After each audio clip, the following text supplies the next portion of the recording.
Boa noite, novamente, irmãos. Vamos abrir as nossas Bíblias no livro de Gênesis. Livro de Gênesis, capítulo 12. Na verdade, a gente vai ler o final do 11.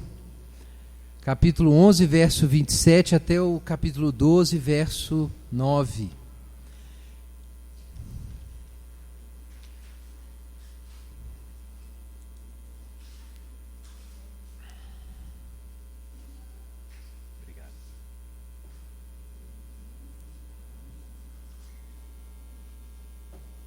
Gênesis 11, 27 em diante. São essas as gerações de Tera. Tera gerou Abrão, a Naor e a Harã.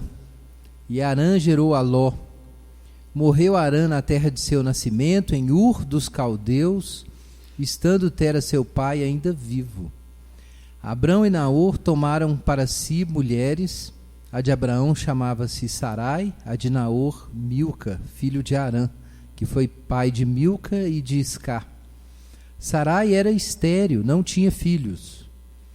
Tomou Tera Abrão, seu filho, e a Ló, filho de Harã, filho de seu filho, e a Sarai, sua nora, mulher de seu filho, Abrão, e saiu com eles de Ur dos Caldeus, para ir à terra de Canaã. Foram até Harã, onde ficaram. E havendo Tera vivido 205 anos ao todo, morreu em Harã. Ora, disse o Senhor a Abrão: sai da tua terra, da tua parentela e da casa de teu pai, e vai para a terra que te mostrarei. De ti farei uma grande nação, e te abençoarei e te engrandecerei o nome. Sê tu uma bênção. Abençoarei os que te abençoarem e amaldiçoarei os que te amaldiçoarem. Em ti serão benditas todas as famílias da terra. Partiu, pois, Abrão como lhe ordenara o Senhor, e Ló foi com ele. Tinha Abrão 75 anos quando saiu de Harã. Levou Abrão consigo a Sarai, sua mulher, e a Ló, filho de seu irmão, e todos os bens que haviam adquirido, e as pessoas que lhes acresceram em Harã. Partiram para a terra de Canaã e lá chegaram. Atravessou Abrão a terra até Siquém, até o carvalho de Moré. Nesse tempo, os cananeus habitavam essa terra. Apareceu o Senhor a Abrão e lhe disse: darei à tua descendência esta terra. Ali edificou Abrão um altar ao Senhor que lhe aparecera. Passando dali para o monte ao oriente de Betel, armou sua tenda, ficando Betel ao ocidente e Ai ao oriente. Ali edificou um altar ao Senhor e invocou o nome do Senhor. Depois seguiu Abraão dali, indo sempre para o Neguebe. Pai Celeste, obrigado pela tua palavra e pedimos que o Senhor nos ilumine e por meio da tua palavra nos aproxime do Senhor e nos ensine a viver diante do Senhor, ó Deus, em nome de Jesus. Amém. Irmãos, Abraão, um dos personagens mais importantes da Bíblia, na verdade um dos mais importantes da história. Talvez alguns já tenham ouvido falar que as três grandes religiões monoteístas estão associadas ao nome de Abraão. Não apenas os hebreus ou os judeus hoje reconhecem Abraão como seu pai, nesse sentido, mas também os cristãos falam sobre o pai Abraão e também os muçulmanos. O mundo islâmico reconhece Abraão também. Ele foi um homem muito importante para o mundo de hoje, para a nossa civilização. Às vezes, quando a gente pensa sobre homens importantes, a gente pensa principalmente em guerreiros, né? Os heróis do passado. E um outro homem, para ilustrar, um outro homem muito importante para a nossa civilização foi Alexandre. Era o homem que realizou muita coisa. Ele uniu, de certa forma, o Oriente e o Ocidente por meio das conquistas. Ele ensinou a língua, ele construiu cidades helenizadas, espalhou governadores, né, agindo em seu nome em vários lugares. E por causa de Alexandre, o grego se tornou a língua franca por toda a região ali do Mediterrâneo. Na verdade, aquilo já estava acontecendo antes, né, por causa do mundo grego, mas o grego se espalhou, foi para o Egito, para o Oriente Médio e mais longe, né, no Crescente Fértil, até na direção da Índia. E isso foi muito importante, é por causa disso que o nosso Novo Testamento, irmãos, foi escrito em grego. Se não fosse Alexandre, não haveria essa unificação cultural e linguística que tornou possível depois a missão cristã, usando inclusive essa língua. Então, digamos que ele foi realmente importante. Deus usa o rei, a gente encontra isso nas Escrituras, né, no Antigo Testamento. Deus usa os homens para realizar seus propósitos. Mas você vai ouvir na faculdade ou na escola falar sobre Alexandre o Grande, mas você não vai ouvir falar provavelmente de Abraão o Grande. Abraão não é tão conhecido, mas ele é tão ou mais importante em termos históricos que Alexandre. Se não fosse Abraão, nós não teríamos a visão que nós temos hoje de história, de tempo, que caracteriza a nossa cultura. A gente vai falar um pouco sobre isso, sobre esse mundo a partir do qual Deus tirou Abraão, mas ele foi muito importante. Não é só porque, e isso é claro, é o mais importante de tudo, não é só porque ele é o pai da fé, mas também por causa da jornada que ele viveu, o modo como ele se relacionava com o futuro, com as suas esperanças, com as expectativas. Isso mudou profundamente a história.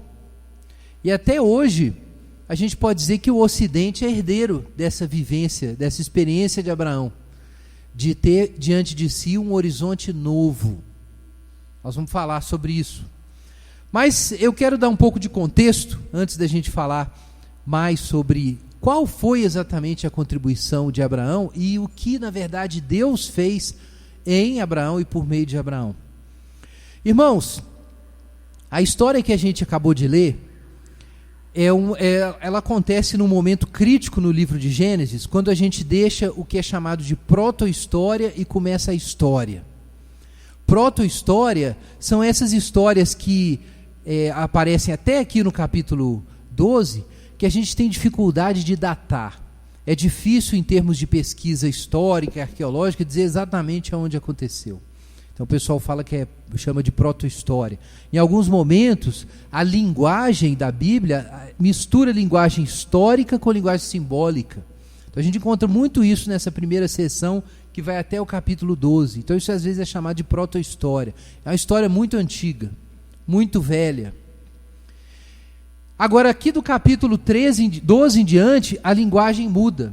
E na verdade a gente tem uma série de divisões no livro de Gênesis que indicam essa mudança de linguagem. Aqui no capítulo 11, a gente começou do verso 27. Veja aí na sua Bíblia. O verso 27 começa assim: são essas as gerações de Tera. Tera gerou Abraão, a Naor e a Harã. E Harã gerou a Ló. Então veja, Tera gerou Abraão, Naor e Harã. Agora veja o verso imediatamente anterior, verso 26. Viveu Tera 70 anos e gerou Abraão, Naor e Harã. Vocês estão vendo que tem um repeteco aqui? A mesma expressão, Tera gerou Abraão, Naor e Harã. E aí depois no verso 27 a expressão repete. É porque aqui a gente tem uma conexão de dois livros diferentes. E nós temos em Gênesis, os estudiosos encontraram 10 livros diferentes dentro de Gênesis. E todos começam com essa expressão, ou são indicados por essa expressão. São essas as gerações de Tera. Ou são essas as gerações, né, por assim dizer. Então essa expressão marca a divisão de um livro para outro. A gente trata Gênesis como um livro só. Mas com base nesses marcadores que dividem blocos de histórias, a gente sabe que o livro tem 10 partes. E aqui nós temos a 6ª parte, é o livro 6. O livro 6 de Gênesis é o livro da história de Abraão, que conta a caminhada de Abraão. Então é um livro muito importante em Gênesis. Agora aqui a gente tem essa mudança em que a proto-história vai ser deixada e nós temos um contexto muito mais fácil de discernir e de datar. E a gente sabe que essas histórias, gente, que estão aqui, a história de Abraão aconteceu entre 1700 e 2000 a.C., bastante tempo. Então Abraão foi bem antes de Alexandre, muito antes. Então aconteceu um período bem lá atrás. a gente tem vários indicadores no livro sobre cultura, elementos da época. Por exemplo, a gente sabe a respeito de Ur, como Ur era uma cidade importante nesse período, e Abraão veio de Ur. A gente sabe que Harã também era uma cidade importante na época, e Abraão passou por Harã. O que era Ur naquela época, gente?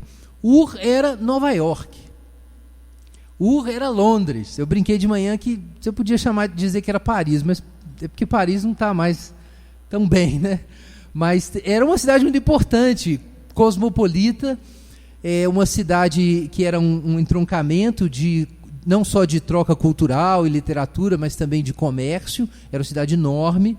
Então, assim, Abraão vivia, gente, no centro da civilização na época, que surgiu aonde? Naquela região da Mesopotâmia. Ur estava na Baixa Mesopotâmia, na região mais para o sul. E é nessa região que se considera que surgiu a civilização com escrita, com as instituições políticas e códigos morais que a gente tem ainda modelos similares ainda hoje. Então isso tudo aparece nessa época, quer dizer, aparece antes disso, na verdade, mas apareceu nesse lugar. Então era o centro da civilização. Tudo acontecia lá. Todo mundo que era legal era de Ur. E Abraão era de Ur. E Abraão não era da periferia, ele era de Ur. Mas Deus vai dizer para Abraão que ele vai sair de Ur. Olha que coisa. Abraão, você vai sair de São Paulo e você vai para outro lugar. E quando Abraão vai, ele descobre que ele foi parar em Paraopebas. Entendeu? É tipo assim, pensa um lugar meio marginal. A gente tem, é claro, não é que não existiam cidades importantes em Canaã, gente. Existiam.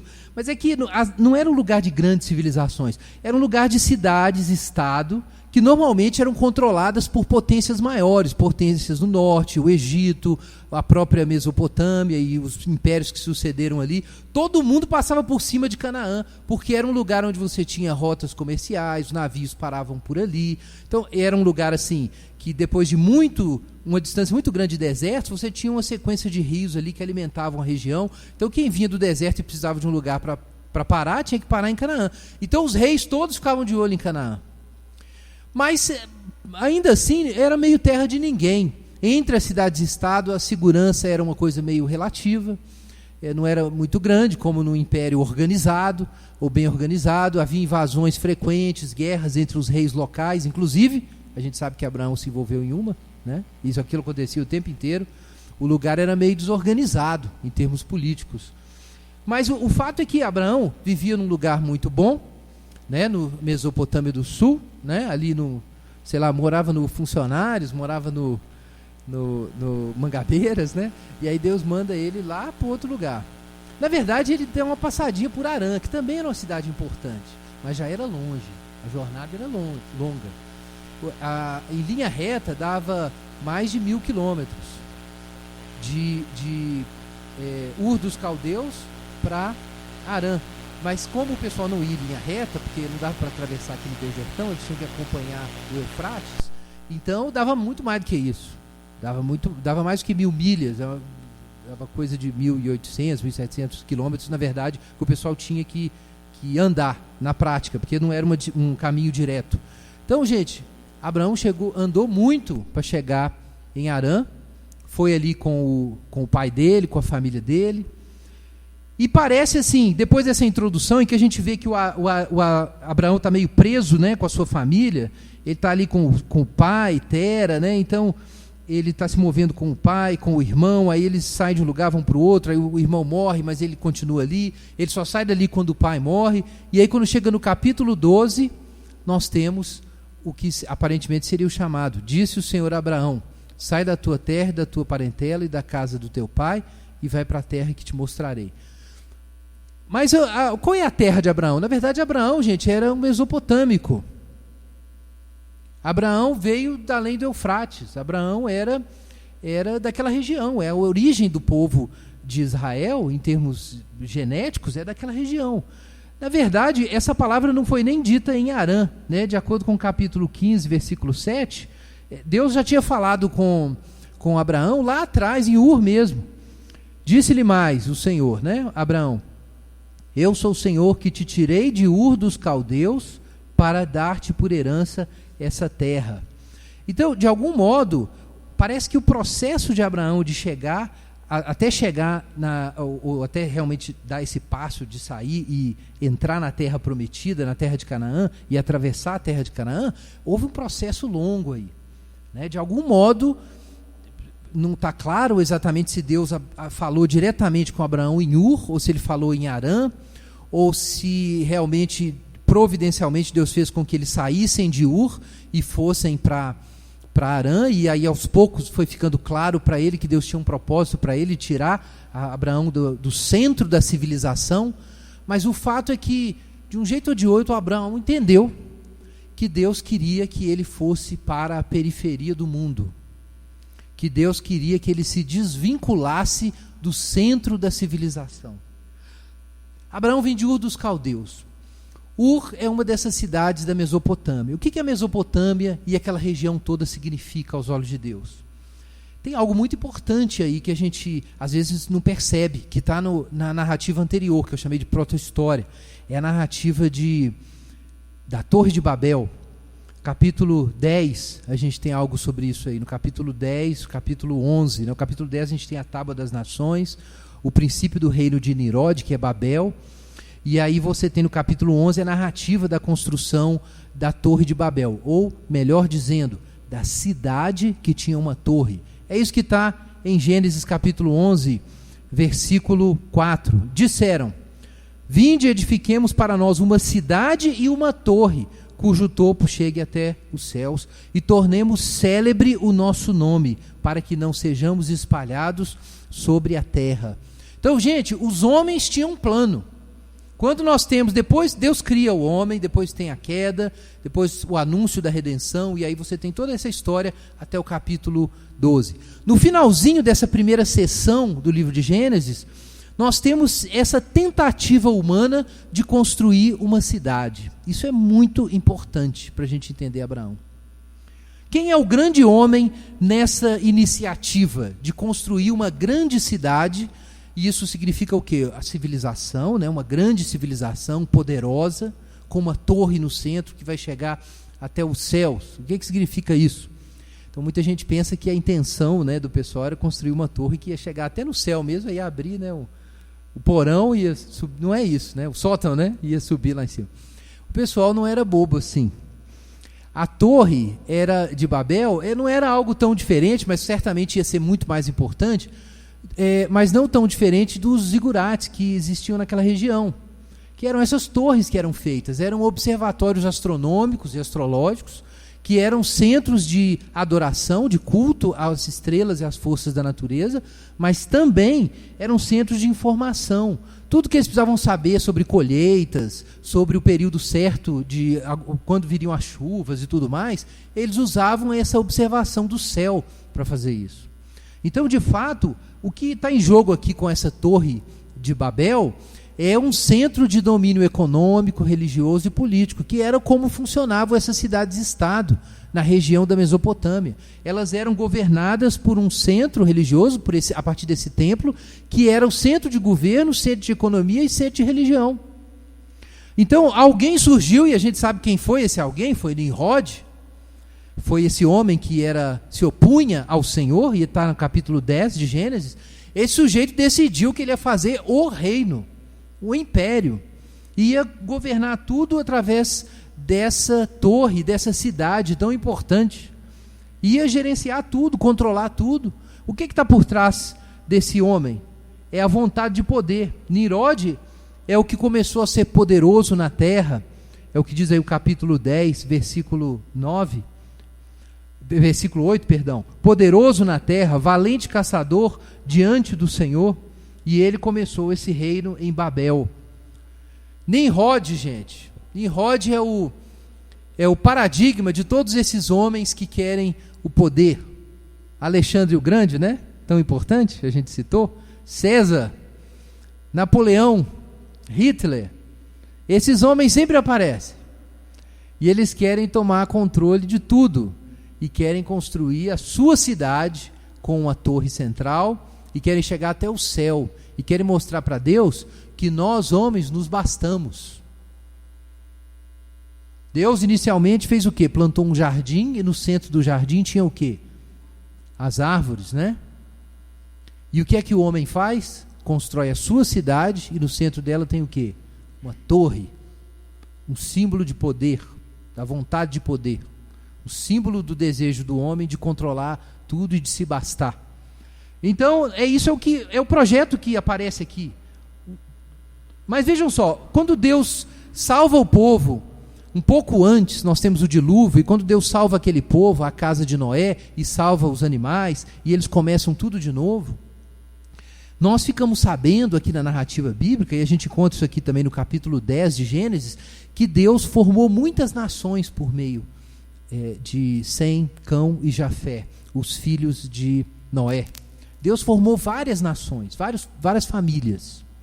Mas o que acontece é que com esse desejo de Nimrod de construir essa cidade poderosa, de construir o seu império, de construir esse espaço da autonomia humana, o século, sem Deus.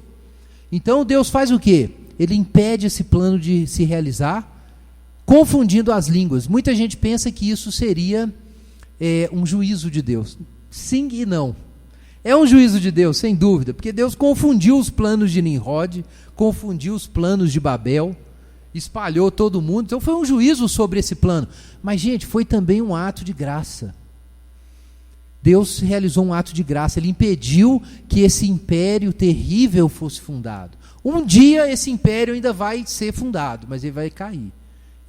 Apocalipse fala sobre isso, Paulo fala sobre isso, o anticristo. Esse império ainda vai ser feito. Ele está em processo ainda de gestação. Mas Deus, na sua misericórdia, e por causa do plano que ele mesmo tinha, impediu isso de acontecer. E ele confundiu as línguas. É uma bênção que as línguas sejam confundidas. É uma bênção que haja diversidade no mundo e que não tenha um tirano único controlando todo mundo. O cristianismo, por isso mesmo, é radicalmente pluralista. A gente concorda que tenha muita gente diferente. Não pode ter um César. Só Jesus é o César. Só Jesus é o Kyrios. Só Jesus é o Senhor. Por isso não pode ter outro. Podem haver autoridades menores, mas todas debaixo de Jesus. Então Deus foi lá e confundiu a língua e espalhou as nações. E aí o que Deus faz? Depois que ele sabota a cidade do homem, ou o plano dessa grande cidade do homem, o que Deus faz? Ele introduz o seu plano. E aí começa o capítulo 12. E o plano de Deus não é juntar todo mundo numa cidade só, com o Nimrod dominando. Qual é o plano de Deus? Ele escolhe uma nação sacerdotal que vai ser sacrifício e mediação para todas as nações. Deus espalha as nações e ele vai trazer uma nação, um descendente, a partir do qual todas as nações vão ser abençoadas. Então é importante entender isso, gente. Quando em Gênesis 12, Deus diz, capítulo 12, versículo 2, de ti farei uma grande nação, eu te abençoarei e te engrandecerei o nome, sê tu uma bênção, abençoarei os que te abençoarem, amaldiçoarei os que te amaldiçoarem, e em ti serão benditas todas as famílias da terra. Essa é a resposta de Deus ao que tinha acontecido. Na sua graça comum, Deus impede que aquele projeto terrível de Babel se concretize. Mas agora vem o lado positivo. Deus impediu isso de acontecer porque ele tem um outro plano. E o plano dele é usar Abraão e a casa de Abraão para abençoar todas as nações. Agora, a gente tem mais algumas coisas importantes que a gente precisa entender sobre Abraão. É claro que Abraão não sabia ainda que o plano de Deus era que por meio da sua caminhada, uma outra cidade fosse construída. Nós vamos falar sobre isso. Ele não sabia, mas realmente é isso que estava na outra ponta. Por meio de Abraão surge a nação, e essa nação vai ter a cidade eleita, que é Jerusalém, que é a cidade de Deus. Então, enquanto Deus sabota a cidade do homem, Deus também está levantando a sua cidade, o seu povo sacerdotal no mundo. Então, esse é um ponto crítico em Gênesis. Porque até o capítulo 12, o que nós temos são atos preservadores de Deus. Os homens começam a fazer o mal, o que Deus faz? Traz um julgamento e uma libertação. Mas a gente vê que não se trata já da salvação, é uma preservação. Como o caso do dilúvio. Deus trouxe um grande julgamento, mas trouxe também uma promessa de que o mundo não seria destruído. O povo tenta construir Babel, Deus espalha todo mundo. O que Deus está fazendo? Mantendo as condições para que a ação redentiva possa acontecer. Mas quando é que ela se revela? Gênesis capítulo 2. Por isso Abraão é tão importante, gente. Abraão é o começo da história da redenção. Então é muito importante a gente entender quem é Abraão e como ele tem um impacto sobre nós, sobre o nosso mundo e sobre a nossa vida em particular. Mas vamos retomar aqui essa questão da jornada de Abraão por um instante. Quem é Abraão nesse momento? Ele não sabe nada disso que a gente sabe a essa altura.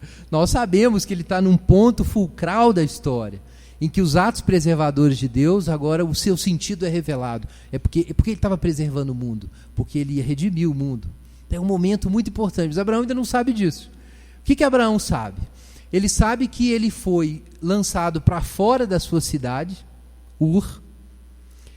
Ele está num processo já de desapego, que ele não sabe exatamente por que aconteceu. O pai dele catou todo mundo, levou todo mundo para Harã, e ele está ali no meio do caminho. Ele não está nem na terra dele, nem em outra. Porque, na verdade, Harã tinha conexões com a Mesopotâmia, então ele ainda estava um pouco na Mesopotâmia, mas já estava saindo, ali era a entrada de Canaã. Ele saiu do sul da Mesopotâmia e foi lá para o norte, próximo do encontro de Síria com Turquia, lá no topo. Dali ele ia descer, para a região da Palestina. Então ele fez essa viagem toda e ele está naquele lugar ali, que é um lugar incerto. Abraão está sem terra. Embora ele, com certeza, tenha sua herança, a gente sabe que Abraão era um cara importante, tinha grana, ele tinha criações, ele provavelmente fazia comércio, por isso que ele peregrinava, mas Abraão foi julgado para fora da sua terra. E ele foi julgado para fora da sua terra e está com uma mulher estéril.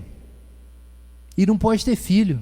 Então, Abraão está assim, está igual aquele sujeito que está estudando para o vestibular, mas tomou pau e está sem namorada e está sem horizonte. Ele não sabe o que vai fazer no que vem. Tudo bem, Abraão assim, está numa situação tão ruim, Ele era casado e tudo mais, mas cadê o futuro? Cadê o futuro para Abraão? Largou o que conhecia, foi para outra cidade, garrou lá, não era bem a terra dele. E se Deus já estava tratando com Abraão antes, com certeza ele devia estar incomodado com o que ele vivia, porque Ur, gente, era o centro do culto da lua no mundo mesopotâmico. Harã era outro centro de culto da lua. E a gente sabe que tanto Milca como Sarai, os nomes eram usados em contextos de culto idólatra. Milca era um nome que na raiz tem uma referência à lua, na raiz da palavra. Então parece que o pai de Abraão e toda a sua família, eles adoravam ídolos, eles eram pagãos. Josué 24 fala sobre isso, que Deus tirou o povo do Egito, os antepassados do povo, Deus fala lá em Josué 24, que os antepassados do povo adoravam outros deuses no Egito e além do Eufrates, está lá em Josué 24, quer dizer, eles eram idólatras, pagãos. Provavelmente Abraão ajoelhou lá e participou talvez de cultos para a lua, ou se não participou, a família dele toda participava. Até o nome dos parentes tinha a lua no meio. Esse era o contexto de Abraão. Ele vivia nessa civilização, que era o centro de tudo, que tinha seus calendários, seus projetos. Como era o calendário desse pessoal? Era todo baseado nos ciclos da natureza. A vida desse pessoal, ela girava em círculos.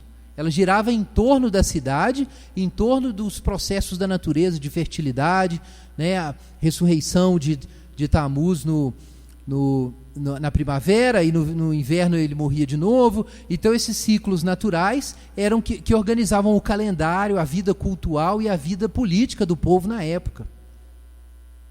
Tudo girava em torno disso. Inclusive por isso os cultos deles correspondiam a isso, Como eram os cultos? Cultos de fertilidade, por exemplo, que tinha relações sexuais em certos momentos, as sacerdotisas com as pessoas que iam no templo. Por que era assim? Porque era o culto da natureza, de forças cíclicas da natureza. É assim que funcionava. Não é muito diferente de hoje. Hoje também a gente tem os nossos calendários. Mas em vez do nosso calendário ser baseado nos processos da natureza, eles são baseados no Estado e no mercado. Mas o horizonte da sua existência é construído a partir desses calendários, dos deuses da cidade do homem. Pensa na sua vida. Qual é o seu horizonte? Porque o horizonte de Abraão era o horizonte circular. Era o horizonte da natureza, dos ciclos da natureza e da ordem da cidade. Como é que a sua vida é organizada? Qual é o seu horizonte?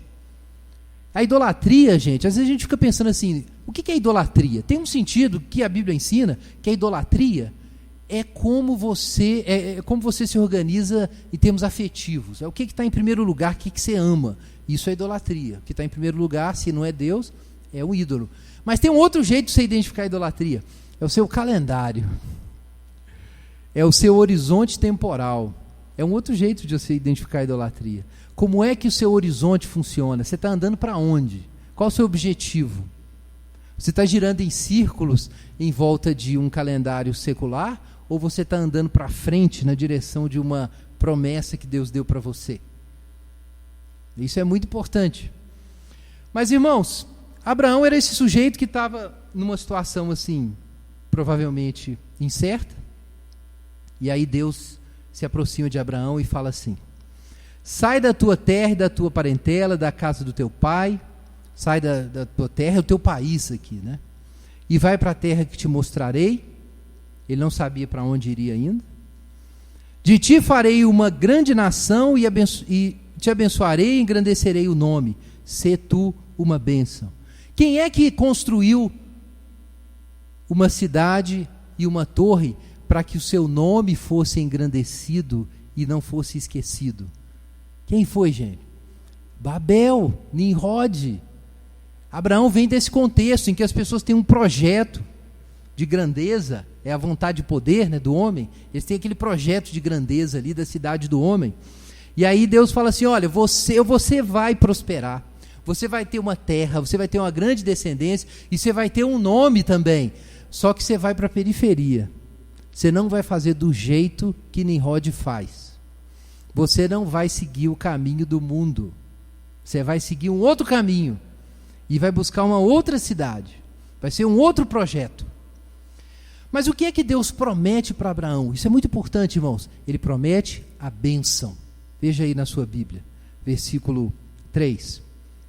De ti farei uma grande nação e te abençoarei e te engrandecerei o nome. Sê tu uma bênção. Abençoarei os que te abençoarem, amaldiçoarei os que te amaldiçoarem. Em ti serão benditas todas as famílias da terra. Nós temos 7 promessas aqui e 5 vezes a palavra bênção aparece. Ela aparece também 5 vezes antes, até o capítulo 11. E aqui nós temos 5 vezes Deus falando sobre bênção. Então, bênção é um tema importante. O que quer que seja isso que Deus está tratando com Abraão, tem a ver com a bênção. Que bênção? Irmãos, a bênção é um tema de Gênesis 1 e 2. É um tema da criação. Deus cria os animais, cria o homem e Deus abençoa o homem. O que nós temos lá em Gênesis, capítulo 1, versículo 27 e 28? Também disse Deus: façamos o homem à nossa imagem, conforme a nossa semelhança, tenha ele domínio sobre os peixes do mar, as aves do céu e os animais domésticos, e sobre toda a terra e todos os répteis que rastejam pela terra. Então Deus faz o homem à sua imagem e dá para o homem o quê? Uma terra, não é isso? E o que ele faz depois? Verso 27. Criou, pois, Deus o homem à sua imagem, a imagem de Deus criou, homem e mulher os criou, e Deus os abençoou. E lhes disse: sede fecundos, multiplicai-vos, enchei a terra e sujeitai-a.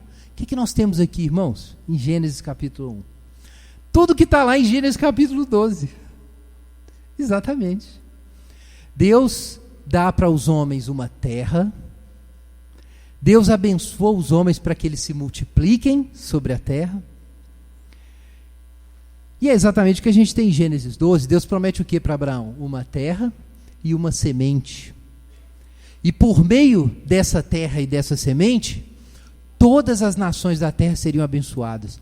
Mas Deus já não abençoou em Gênesis, capítulo 1? Então por que nós temos isso aqui no capítulo 12, que é necessário ainda abençoar as nações? É porque, gente, nós temos o capítulo 3, e no capítulo 3 aconteceu a queda.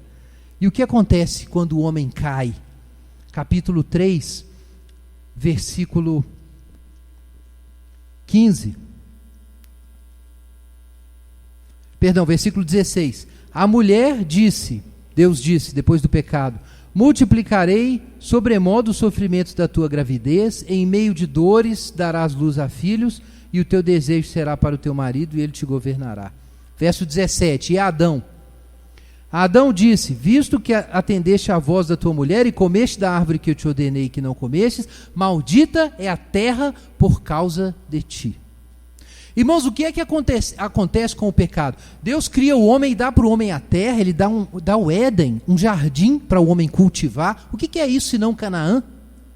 O Éden é Canaã, é a terra que mana leite e mel. Deus dá para Adão a terra, Deus dá para Adão a esposa, isso está no capítulo 1 e está no capítulo 2 também, e a partir da semente, a partir do casamento, né, da união de homem e mulher, então o homem teria uma semente, ele teria uma descendência que ia se multiplicar sobre a terra. E a imagem divina, essa bênção que Deus deu para eles, ia ser mostrada no mundo, por meio da terra e por meio da semente. Mas aí vem o pecado, e com o pecado o que acontece? A maldição sobre essas duas dádivas de Deus.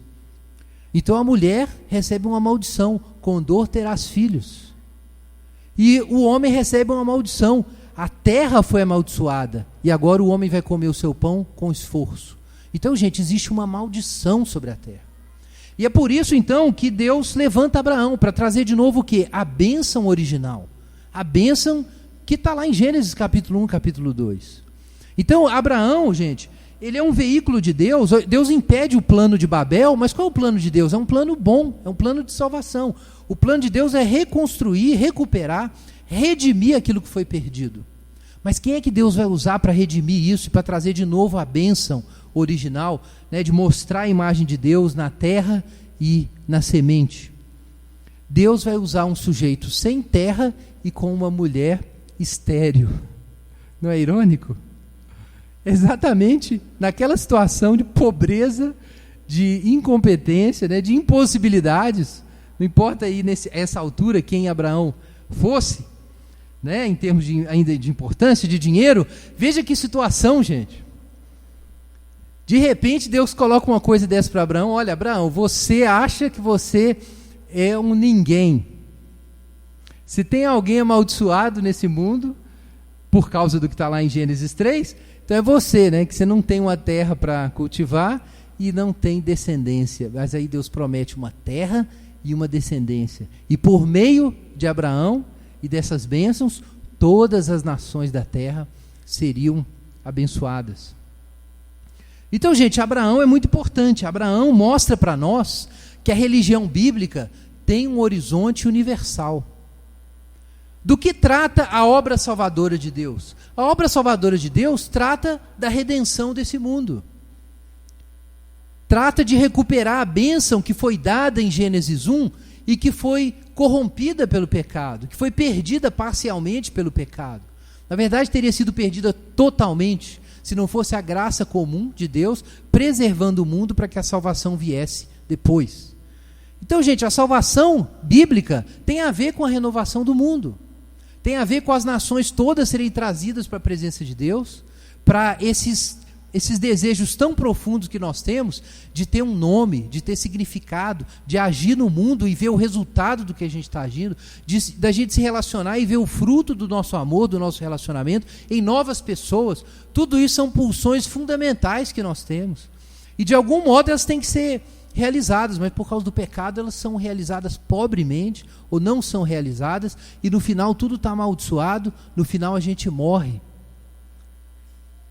E aí Deus toma uma pessoa nessa situação, que ela está consciente do seu zero, da sua incompetência, das impossibilidades que estão diante dela, e Deus diz: olha, você tem um futuro. E agora entra o ponto que eu estava falando no início. Com Abraão começa a história. É claro que existe registro arqueológico, a gente pode fazer história com o que vem antes.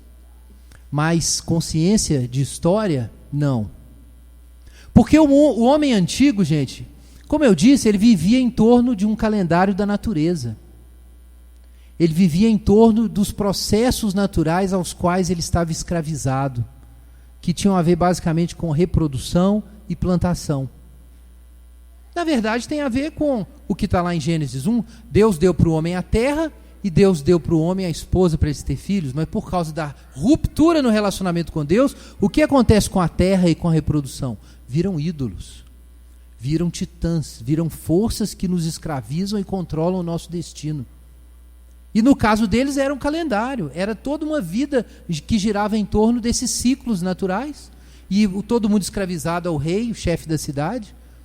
E aí vem um sujeito agora, Abraão, que parece que o mundo dele desenrolou.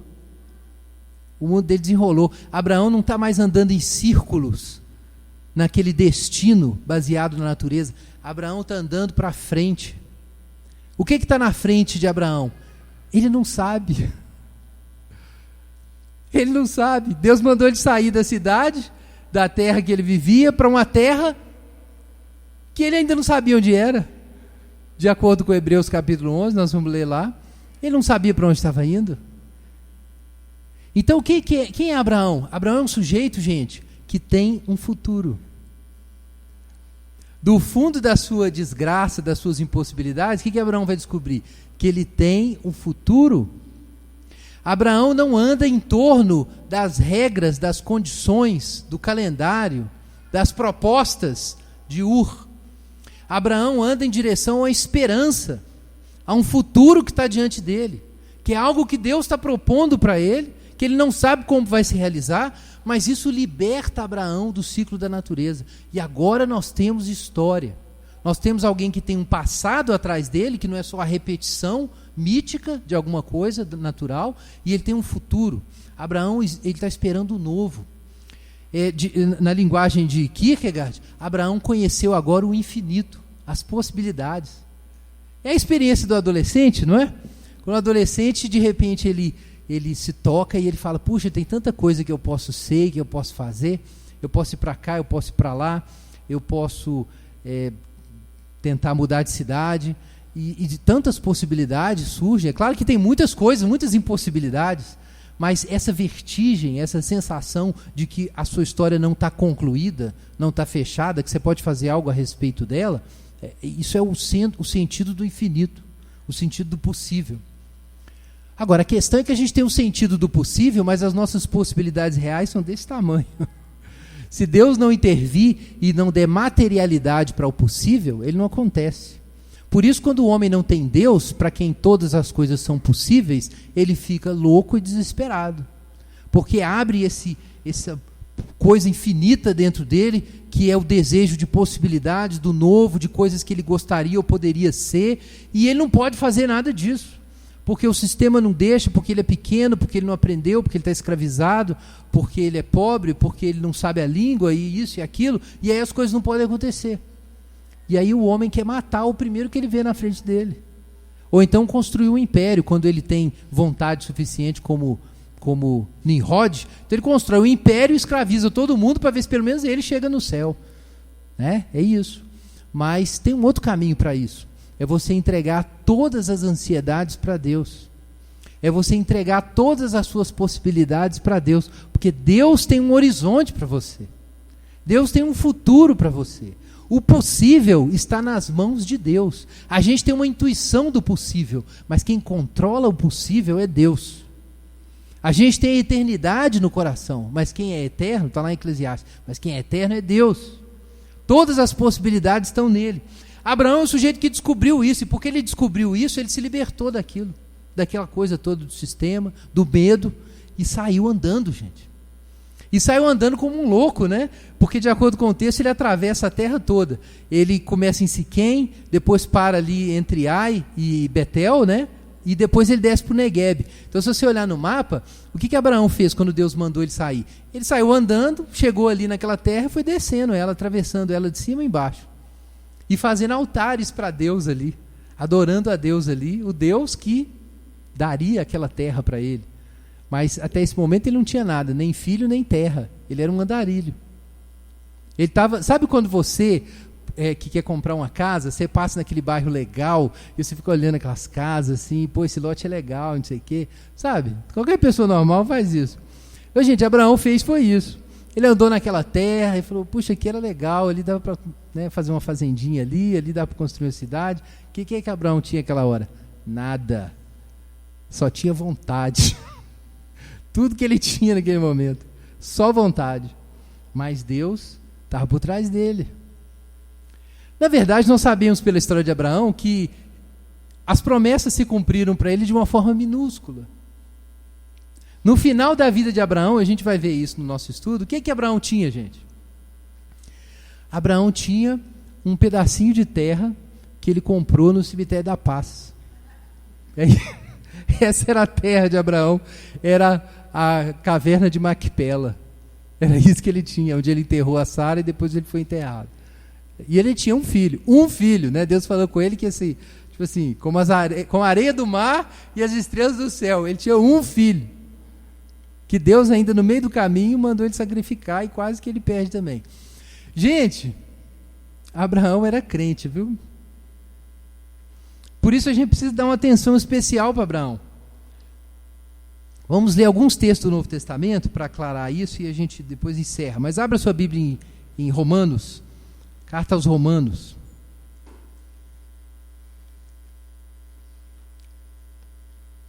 Romanos capítulo 4.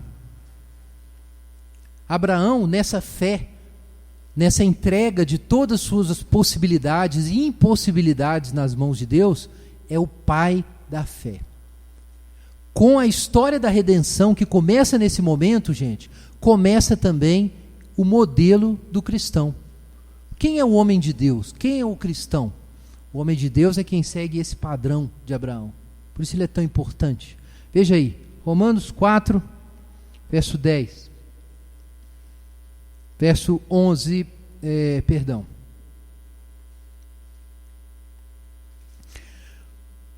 Abraão recebeu o sinal da circuncisão como selo da justiça da fé que teve quando ainda era incircunciso, para vir ao ser o pai de todos que creem, embora não circuncidados, a fim de que lhes fosse imputada a justiça, e pai da circuncisão, isso é, daqueles que não são apenas circuncisos, mas também andam nas pisadas da fé que teve Abraão, nosso pai, antes de ser circuncidado. Não foi por intermédio da lei que Abraão ou a sua descendência coube a promessa de ser herdeiro do mundo, e sim mediante a justiça da fé. Pois se os da lei são herdeiros, anula-se a fé e cancela-se a promessa, porque a lei suscita a ira, mas onde não há lei também não há transgressão. Essa é a razão por que provém da fé, para que seja segundo a graça, a fim de que seja firme a promessa para toda a descendência, não somente ao que está no regime da lei, mas também ao que é da fé que teve Abraão. Parênteses, porque Abraão é pai de todos nós, como está escrito, por pai de muitas nações te constituí. Fecha parênteses. A fé que teve Abraão perante aquele no qual creu, o Deus que vivifica os mortos e chama à existência as coisas que não existem. Gente, Abraão é o nosso pai, diz Paulo aqui, e ele está argumentando com o pessoal que usa as escrituras para dizer que, na verdade, a lei veio antes da graça, que antes Deus se relacionava a partir da lei, então existe uma prioridade da lei e da aliança da circuncisão em relação à graça, e isso significaria que se você, que é um gentio, não é judeu, quisesse ser salvo, você teria que se circuncidar para entrar para o povo de Deus, entrar na aliança, para que aí a bênção, as promessas viessem para você. Então essa é a leitura mais comum, né, que a gente tem do texto. Mas o que acontece? De acordo com Paulo, Abraão recebeu a promessa antes de ser circuncidado. É isso que Paulo está dizendo. Como é que Abraão recebeu a promessa? Antes da lei, antes da circuncisão. Por quê? Porque se a promessa dependesse da gente cumprir a lei de Deus, a gente ia fracassar, a promessa não ia se realizar. Então o que Deus faz? Ele deu para a gente quando a gente ainda era pecador, quando a gente ainda era pagão. Abraão era pagão, era um filho de adoradores da lua, era um filho da Mesopotâmia. Aí Deus chama Abraão e Deus dá as promessas para Abraão, e as promessas de Deus não falham. Então o que isso significa? Que quando Abraão crê nas promessas, ele se torna o pai de todos que creem, sejam eles judeus ou gentios. Porque quando ele foi salvo, ele ainda era gentio, ele não era judeu. Isso que Paulo está dizendo, ele era gentio, igualzinho a gente. Então por isso ele não é só o pai da circuncisão, mas também é o pai da incircuncisão. De manhã eu comentei que se fosse no tempo de Davi e a gente pintasse lá para um culto, o Davi passava a faca na gente, que a gente é gentio, né? Incircunciso. Mas agora não é assim. Agora a gente foi integrado na casa de Deus. Então Abraão, gente, é o nosso pai, porque a fé que Abraão teve antes de ser judeu é a fé que nós temos que ter para a gente ser integrado no povo de Deus, que é essa fé que vê as coisas que não existem e espera as coisas que não existem. Agora, Abraão é importante também por uma outra razão. Veja em Gálatas capítulo 4.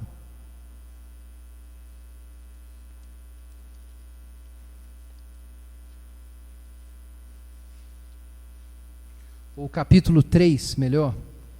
Gálatas capítulo 3. Veja só o capítulo 3 diz, versículo 6. É o caso de Abraão, que creu em Deus e isso lhe foi imputado para a justiça. Sabei, pois, que os da fé que são filhos de Abraão. Ora, tendo a Escritura previsto que Deus justificaria pela fé os gentios, pré-anunciou o evangelho a Abraão. Em ti serão abençoados todos os povos. Gênesis capítulo 12. Então aquilo é o que, gente? O evangelho. De modo que os da fé são abençoados com o crente Abraão. Mas os que são das obras da lei estão debaixo de maldição. Então só pela fé que teve Abraão, a gente escapa da maldição e entra na bênção de Abraão. E que bênção é essa? Versículo 13. Versículo 13 e 14.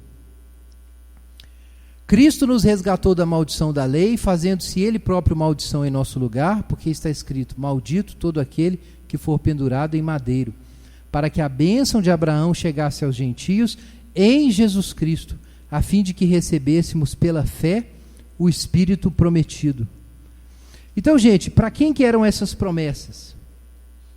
As promessas eram para Abraão, e como Paulo diz aqui, no capítulo 3, capítulo 4, as promessas eram para Abraão e para o seu descendente, que é Jesus Cristo. E porque nós, pelo batismo, somos incluídos em Jesus Cristo, por meio de Jesus, nós somos libertos da maldição. E lembra que Gênesis fala muito sobre a maldição. Nós somos libertos da maldição, porque Cristo carrega a maldição. E em Cristo nós recebemos a bênção e o Espírito prometido. Então, gente, quando a lei, quando Moisés fala ali em Gênesis 12, sobre essa bênção de Abraão, do que está falando? Está falando da salvação que a gente tem por meio de Jesus Cristo. Quando a gente crê e é incluído em Jesus, nós nos tornamos filhos de Abraão. E é pela fé que a gente se torna filho de Abraão. Agora, gente, eu quero encerrar com uma leitura em Hebreus capítulo 11. Nós vamos retomar várias vezes esse ponto que eu vou trazer agora para os irmãos, nessa introdução que a gente está fazendo a Abraão. Hebreus capítulo 11, versículo 8.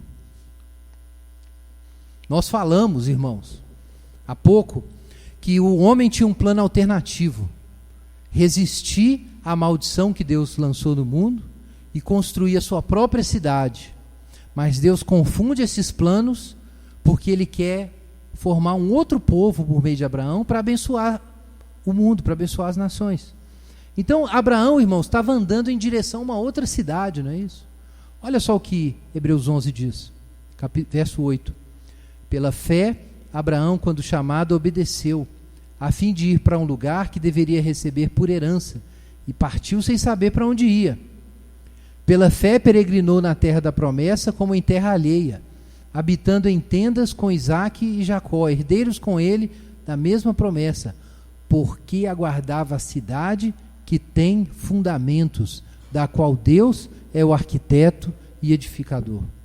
Irmãos, o autor de Hebreus mostra claramente que, de fato, essa era a intenção de Deus.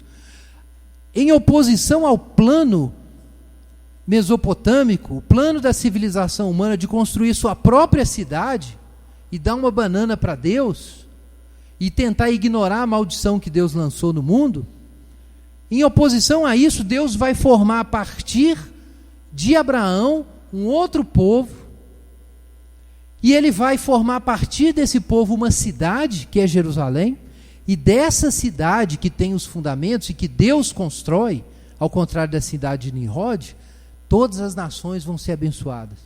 Não é disso que Apocalipse fala? A nova Jerusalém, que desce do céu, a cidade de Deus. Abraão ainda não sabia. Ele achava que estava andando em direção a uma terra, a uma esperança de ter uma terra, de ter uma descendência natural, de ter filhos. Abraão ainda não sabia, mas ele estava sendo conduzido para Deus para uma outra cidade. Ele estava sendo envolvido por Deus com outro projeto. E esse outro projeto é a construção da cidade de Deus. Esse é o projeto alternativo de Deus, por meio de Abraão. É construir essa outra cidade que Deus edifica e todas as nações da terra serem abençoadas por meio dela. Irmãos, essa jornada que Abraão viveu é a jornada que a gente tem que viver. É claro que Abraão estava esperando uma cidade terrena. Naquela altura, talvez ele não entendia bem o que é que ele estava procurando.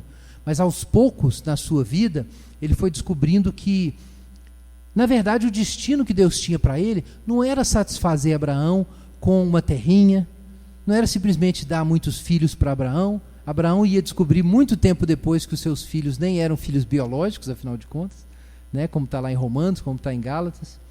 Essa jornada de Abraão em direção à cidade de Deus, ela mostra para nós que a fé não é de fato, a jornada da fé não é um caminho para a gente alcançar aquilo que a gente quer e que a gente gostaria, afinal de contas. Porque o que Deus tinha para Abraão era muito maior do que ele conseguia imaginar. A jornada da fé não é para realizar o que a gente quer, mas para realizar na gente o que Deus quer. Vamos orar agora?